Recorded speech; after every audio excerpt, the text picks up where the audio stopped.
सध्या शेतकऱ्याला जे दुष्काळी अनुदान किंवा ओल्या दुष्काळाचं जे अनुदान दिलं जातं त्याच्यावर शासकीय कर्मचाऱ्यांनी जो डल्ला मारला आहे, शेतकऱ्याला जे अनुदान मिळणं अपेक्षित होतं ते तलाठी, ग्रामसेवक ज्यांना याद्या बनवायचा अधिकार आहे त्यांनी ते परस्पर ते अनुदान खाल्लेलं आहे आणि ते मोठ्या प्रमाणात ज्या घनसावंगी आणि अंबड तालुक्यातल्या शेतकऱ्याचं ते खाण्यात आलं जिल्ह्याभरातलं. तात्काळ ज्या कर्मचाऱ्यांनी हा घोटाळा केला आणि शेतकऱ्यांचं अनुदान लाटलं आहे त्यांच्यावर गुन्हे दाखल करण्यात यावे आणि त्यांना तात्काळ निलंबित करण्यात यावं. जर अशी कारवाई न केली आणि शेतकऱ्याला तात्काळ त्याचे जे पैसे तात्काळ त्याच्या खात्यावर न टाकले तर शेतकऱ्यांच्या वतीनं आंदोलन छेडण्यात येईल. काय नाव आपलं? नारायण वाडेकर, शेतकरी. सर, जिल्ह्यामध्ये अतिवृष्टी झाली होती आणि त्या अनुषंगानं मदत शेतकऱ्यांसाठी आली होती. तर एकूण किती मदत आलेली आहे आणि त्यामध्ये या मदतीमध्ये काही बोगस शेतकऱ्यांची नावं दाखवून तलाठी, ग्रामसेवक आणि कृषी सहाय्यकांनी काही घोटाळे केल्याची माहिती समोर येते. नेमकं अनुदान किती आलेलं आहे, लाभार्थ्यांची संख्या किती आहे आणि त्या अनुषंगानं या घोटाळ्याच्या अनुषंगानं काय कारवाई सुरू केली आहे?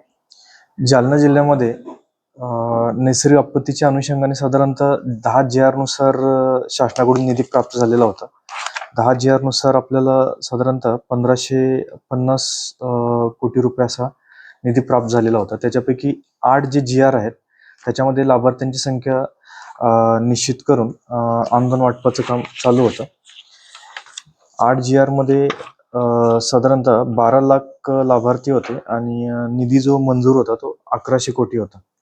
आता ह्या 8 GRच्या अनुषंगाने साधारण नोव्हेंबर-डिसेंबर महिन्यामध्ये काही तालुक्यांमध्ये दुबार लाभ घेतलेले आहेत किंवा बोगस लाभ घेतलेले आहेत अशा काही तक्रारी प्राप्त झालेल्या होत्या. तर त्या तक्रारीची प्राथमिक तपासणी केली असता काही प्रमाणामध्ये याच्यामध्ये तथ्य आढळून आलं. त्यामुळे जिल्हाधिकारी महोदयांनी जानेवारी महिन्यामध्ये एक त्रिस्तरीय समिती गठीत केलेली आहे, ज्याच्यामध्ये सहाय्यक जिल्हाधिकारी पुलकित सिंग, त्याच्यानंतर EJS deputy collector Manisha Dandge आणि नायब तहसीलदार लोणावळा अशा तिघांची समिती आहे. ही समिती या 8 GR शिवाय सध्या सप्टेंबर 2024 आणि डिसेंबर 2024 मध्ये जे अनुदान आलेलं आहे ते सर्वच याद्या, सर्वच रेकॉर्ड तपासून प्राथमिक चौकशी करत आहे.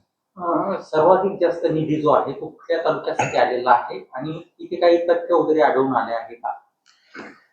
सुरुवातीला जे तक्रारी प्राप्त झालेल्या होत्या त्या घनसावंगी आणि अंबड ह्या 2 तालुक्यासाठी प्राप्त झालेल्या होत्या आणि जास्त जो निधी आहे तो ह्या 2 तालुक्यांमध्येच आलेला आहे. सर, साधारण किती कोटी रुपयांचा घोटाळा असू शकतो? समिती आता याची इन्क्वायरी करायला लागलेली आहे. आता जर आपण पाहिलं तर ह्या 10 GR मध्ये एकूण लाभार्थ्यांची जी संख्या आहे ती साधारणतः 13 ते 13.5 लाख अशी आहे.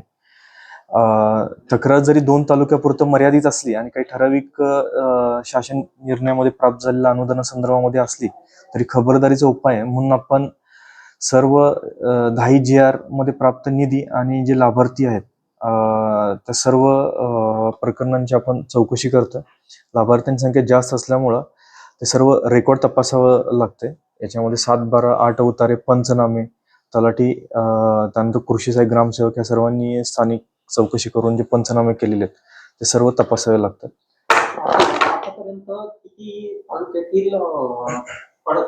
घनसावंगी आणि अंबड या 2 तालुक्यामध्ये साधारणतः 80 गावांची तपासणी समितीने पूर्ण केलेली आहे. साधारण किती अनुदान मिळाले, वाटप झाले किंवा काही निधी शेतकऱ्यांना पोहोचलाय?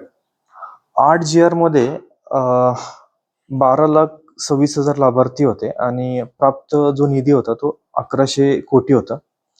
त्याच्यापैकी 10 लाख लाभार्थ्यांना साधारणतः 983 कोटीचा जो निधी आहे तो DBTद्वारे त्यांच्या खात्यावरती वाटप झालेला आहे आणि सध्या 5 सप्टेंबर 2024 आणि 10 डिसेंबर 2024 ह्या 2 GR मध्ये 448 कोटीचा निधी प्राप्त झालेला होता.